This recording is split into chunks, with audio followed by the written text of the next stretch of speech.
दर्शनं देवदेवस्य दर्शनं पापनाशनं दर्शनं स्वर्गसोपानं दर्शनं मोक्षसाधनं दर्शनेन जिनेन्द्राणां साधूनां बन्धनेन च न चिरं तिष्ठति पापम्.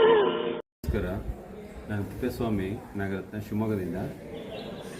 ನಮಗೆ 10 ವರ್ಷ ಆಯಿತು ಮದುವೆ ಆಗಿ.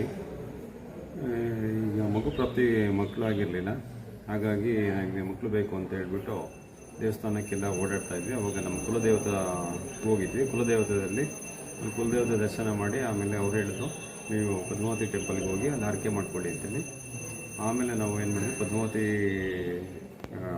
ಒಡಂಬೈಲಿಗೆ ಬಂದುಬಿಟ್ಟು ಆಮೇಲೆ ಅಪ್ಪಾಜಿಯವ್ರನ್ನ ದರ್ಶನ ಮಾಡಿ, ದೇವಿ ದರ್ಶನ ಮಾಡಿ, ಮತ್ತು ಮುಕ್ತಿನಾಗ ಅಂತ ಇದೆ ಅದನ್ನು ದರ್ಶನ ಮಾಡಿಬಿಟ್ಟು ಪೂಜೆ ಮಾಡಿಸ್ಕೊಂಡ್ವಿ. ಆಮೇಲೆ ಅಪ್ಪಾಜಿಯವ್ರು ಪ್ರಸಾದ ಕೊಟ್ಟರು, ಅದನ್ನು ನೀರು ಮತ್ತು ಹಾಲು ನಿಂಬೆಹಣ್ಣಲ್ಲಿ ಪ್ರಸಾದನ ಸೇವನೆ ಮಾಡಿದ್ವಿ.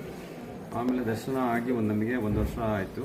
1 ವರ್ಷದ ಮೇಲೆ ಮಗುವಾಗಿದೆ. ಮಗು ಆರೋಗ್ಯವಾಗಿದೆ, ಚೆನ್ನಾಗಿದೆ, ಅನುಕೂಲವಾಗಿದೆ. ಇದರಿಂದ ಒಳ್ಳೆಯದು ಕೂಡ ಆಗಿದೆ.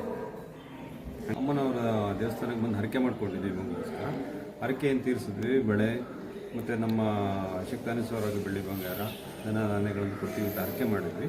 ಅದನ್ನು ಈಗ ಹರಕೆ ತೀರಿಸಲಿಕ್ಕೆ ಅಂತ ಬಂದಿದ್ವಿ. ಹರಕೆಯನ್ನು ತೀರಿಸಿದ್ವಿ ಮತ್ತು ದೇವಿ ದರ್ಶನ ಮತ್ತು ಎಲ್ಲ ಮಾಡ್ಕೊಂಡಿದ್ದೀವಿ. ಈ ಪದ್ಮಾವತಿ ದೇವಿಯಿಂದ ತುಂಬಾ ಅನುಕೂಲವಾಗಿದೆ ಮತ್ತು ಇದರಲ್ಲಿ ತುಂಬಾ ಶಕ್ತಿ ಇದೆ ಅಂತ ನಾವು ಅಂದ್ಕೊಂಡಿದ್ದೀವಿ. ಅಂದ್ಕೊಂಡಿರಲಿಲ್ಲ ಇಷ್ಟು ಬೇಗ ಪವರ್ಫುಲ್ ಆಗಿದೆ ಅಂತ ಹೇಳ್ಬಿಟ್ಟು. ಬಟ್ ನನಗೆ ಗೊತ್ತಾಯಿತು, ನನಗೆ ಒಂದು 100 ಡೇಸ್ ಆಗಿದೆ ದರ್ಶನ ಆಗಿ, ಒಂದು 3 4 ತಿಂಗಳಾಗಿಲ್ಲ, ಅಷ್ಟು ಬೇಗ ನನಗೆ ಆಗಿ ಅಮ್ಮನವರ ಆಶೀರ್ವಾದ ಸಿಕ್ಕಿದೆ.